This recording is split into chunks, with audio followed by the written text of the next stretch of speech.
Hello, and welcome to Chieftain zae'tal's podcast about mysteries and speculation on the game World of Warcraft. Today's episode, we will be covering the South Seas. Now, for those of you who do not know what the South Sea is, maybe you've been living under a rock somewhere, or the North Sea maybe, it's a giant fucking ocean in the World of Warcraft, okay? Fucking water everywhere. Now, what I'm going to be talking about the South Seas are the different islands. Now, some of you may know some islands, some of you may not. I'm going to cover many of the named islands that we know of so far. Some of them do not have much lore except for their name. Some of them have just enough to know what kind of beings live on it. Well, I'm going to cover that today.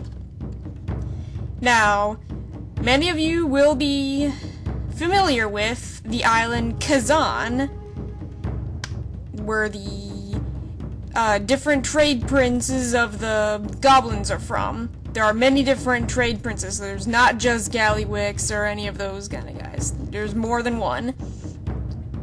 The city Undermine is known to be located in this island. It was basically mines dug out by the goblins themselves. They were enslaved by jungle trolls.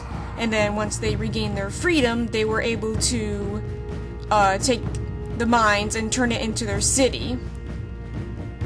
Now, it is speculated, mysteries and speculation people, that Kazan is still around. It has not been completely blown up by the mountain, volcano, whatever it is, and that Undermine still exists. Due to the fact that there is a quest within Ratchet that hints toward Undermine still being around, and that they're getting supplies from it, and that there's still trade princes in there. Moving on to the next island, Telabim. Many of you know the famous Telabim bananas from when you were a noob and needed to eat some random level 5 food to heal.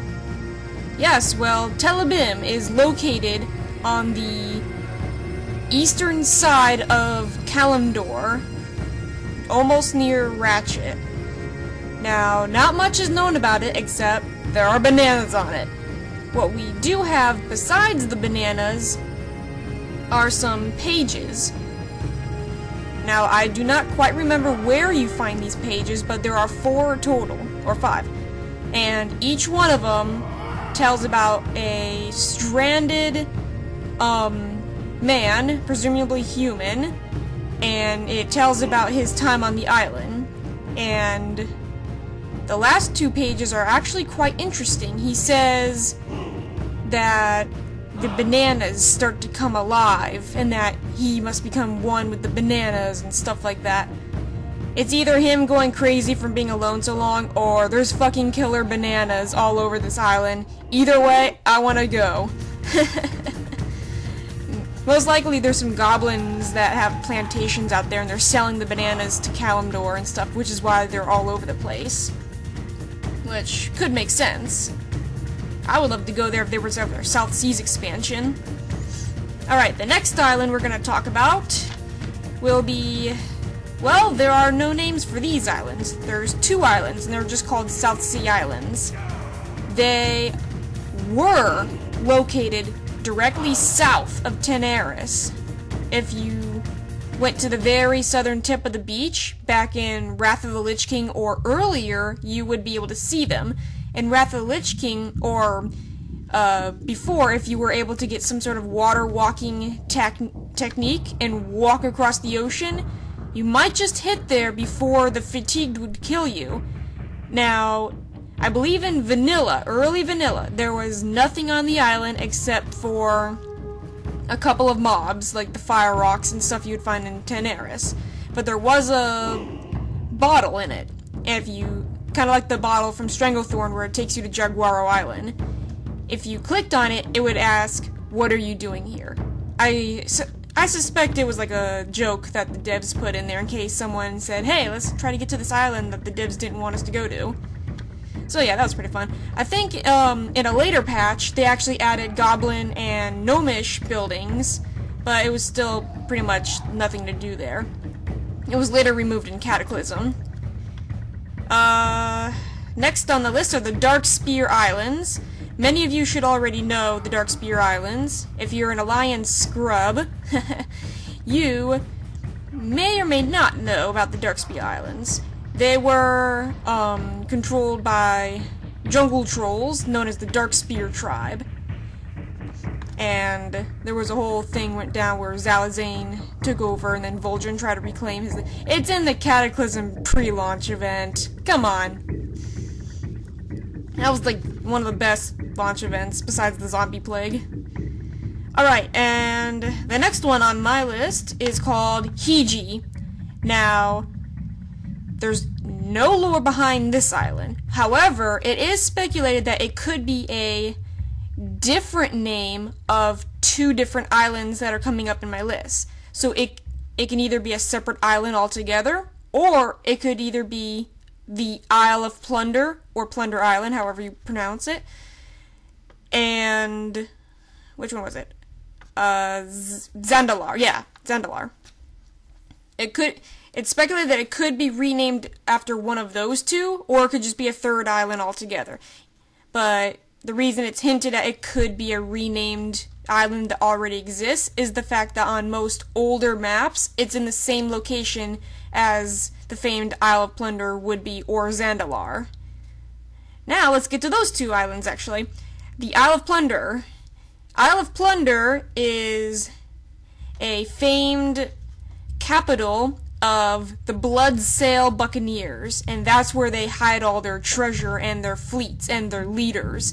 All of their officers, their admirals, everyone, they know about it. The lower ranking won't pretty much know about it. Now, besides the Blood Sail, before they moved in and made that their home and built their giant fortress upon it, Makura and Naga were known to be there. And I think Murlocs too, yeah, Murlocs. And I believe they're still there and they're fighting for the island, but as far as we know, it's Blood Sail controlled. Boy, would pirates of other crews like to get their hands on that treasure. Next island, Zandalar. Now, after the events of the Cataclysm, many people believe Zandalar was completely wiped out. And they're like, oh, they're completely wiped out. That's why it's called the last stand of the Zandalari and stuff like that. I have to disagree, and I will bring up my facts. I will bring up both sides of the tables, by the way. Okay, so, like I said, everyone believes it's destroyed because the Zandalari are like, the Cataclysm destroyed our home, and we have nowhere else to go, so people automatically assume it's destroyed. Now, what I believe is, yes, it's not as it used to be, but it is destroyed. It's still there. That's what I mean to say. It's still there, but it's not how it used to be. My evidence is that, there was a prophet. One of my friends asked me about this the other night, about the prophet Zae'tal and what happened to him. If you're listening in right now, here's your answer. The prophet Zae'tal, many of you will remember him from the patch 4.1 trailer with the Zandalari trying to bring the tribes together. He had visions since he was young of the great cataclysm, a dragon who was armored, clutching the world in his hands. And not only that vision, he was also having visions of serpents rising from crevices in the middle of the sea and stuff like that, so basically Naga. And he went to King Rastakhan about it. King Rastakhan didn't believe him. He's like, oh, you're a crazy old man kind of thing. Well, finally, months before the cataclysm, Zae'tal is so scared that this is gonna happen. He goes to the king, ripping his clothes and throwing his staff at him, saying, this is going down. You've gotta listen to me. So King Rastakhan decided, alright, if this actually does happen, then I put you in charge of our forces to help us relocate. And lo and behold, Cataclysm came, and what happened was the center of the island completely shattered, and most of their island is starting to slowly sink. It's basically, what's that place called? New Orleans after Hurricane Katrina. That's basically what it is. It's still there, but most of it's unlivable. And, it is slowly sinking. So it's not completely gone, it's still there, but it's slowly disappearing. So King Rastakhan and Zul are trying to look for a new place to live. And my other evidence is that it's still there and not completely gone as of yet, because it's been a couple years after the Cataclysm, is that, the Pandaren, it was the girl Pandaren, I can't remember her name, in Isle of Thunder. She clearly states that they have to be coming from somewhere, and they're bringing their armies and weapons and all that from somewhere. They're not, they can't live in the ocean that long and then suddenly appear. So, it's still up for debate, but that's my evidence that it is disappearing, but it's not quite gone yet. So we may or may not see it in a future expansion regarding the South Seas and N'Zoth and everyone. Party! Okay, the next island. Many of you who played Warcraft 3 will remember them as the Broken Isles, or the ruins of Suramar, the capital of the Night Elves, pre-Sundering. Well, one of the two. This is also where the Tomb of Sargeras is located. The Broken Isles, is, I believe, 3 big islands and 4 mini islands scattered in a location.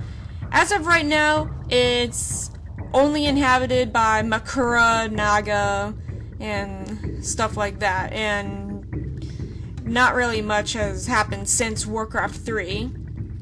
If anything, we most likely will go back there before the Burning Legion expansion. Like, I believe while we're gone in Draenor, Azjar's gonna pop up and be like, I'm back, bitches, and something's gonna happen with the Tomb of Sargeras, and then after that expansion, the Legion's gonna come back and they're gonna be like, hey, we're here. You are not prepared. Okay. Now, the next island on my list, there's 2 islands, actually. They're located next to each other. They are, Gilligajim and the island of Dr. Lapidus. Yeah.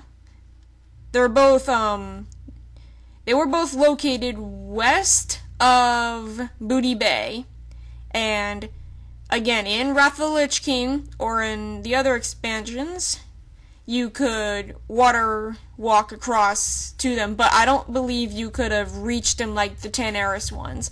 You would get there just enough to see the name of the island, and like see what's on it and stuff. I'm gonna probably post up a picture, like right now, of some of the islands in alpha footage, because they were in alpha, but they were removed. And then when Cataclysm hit, they were removed altogether to prevent people who could fly to get there. So, as far as we know, they're troll islands. They're jungle troll islands. Gilligajim is supposed to be like Gilligan's Island kind of thing, and Dr. Lapidus, I believe, would have most likely belonged to a witch doctor, Dr. Lapidus, and it's a troll island. So, that's what I believe it would be. Not much lore is known about it, but speculation, bitches. Okay. The next one, let's move a little bit north to Tol Barad. Okay, we pretty much know about it since the Cataclysm. Tol Barad, if you didn't know, was actually located south of Hillsbrad, according to a Warcraft 2 map I'm looking at. It was located in south of Hillsbrad foothills and Kultiris, the next island we will talk about, but I'm going to bring it up now, was located where Tol Barad is now, south of Gilneas. Now, I believe someone did bring that up, and Blizzard responded with the tectonic plates that they're located on shifted during the Cataclysm, which does make sense. So if that's the case, Tol Barad, Zuldair, Kultiris, and Crestfall all moved west. So Tol Barad is now south of Gilneas, and Kultiris is pretty much due south of Dragonblight, or Howling Fjord, one of the two. So we don't know about Zuldair. No one really knows what happened to Zuldair. No one knows what happened to Crestfall, which was no one knows if Crestfall was actually an outpost of Kultiris on the island next to it, or if it was the name of the island. But as far as we know, we don't know anything about it. Kultiris is still around. They're not like a major force of the Alliance. They were mainly a fishing village, but they did have armies and stuff like Navy, but it wasn't as powerful. When the Scourge hit, they couldn't do much about it. So they were supposed to be in Cataclysm, but they were removed and replaced with other mobs, which kind of sucks.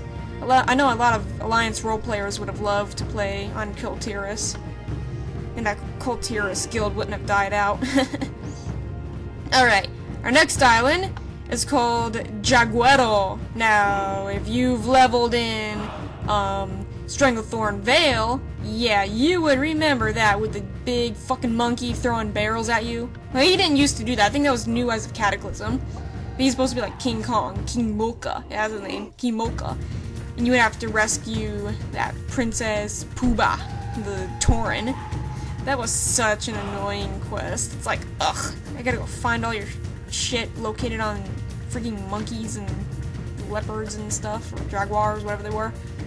Yeah.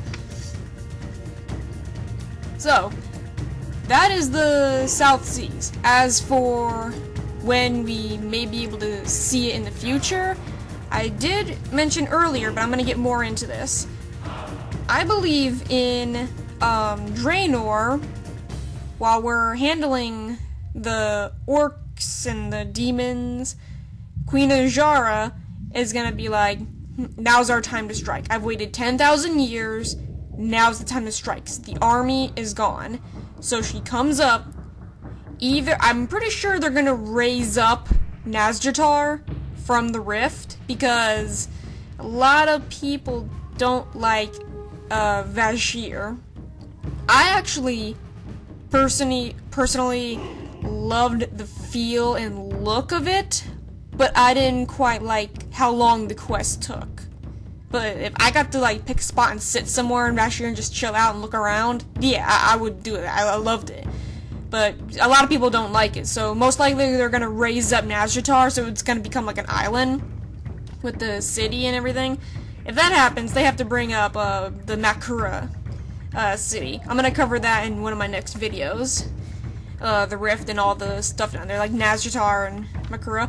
But yeah, once they come up, we're gonna have to go and solve them. N'Zoth is gonna come out. The Naga are pretty much allied with N'Zoth, since he's the one speculated to have made them into the Naga when the Sundering happened.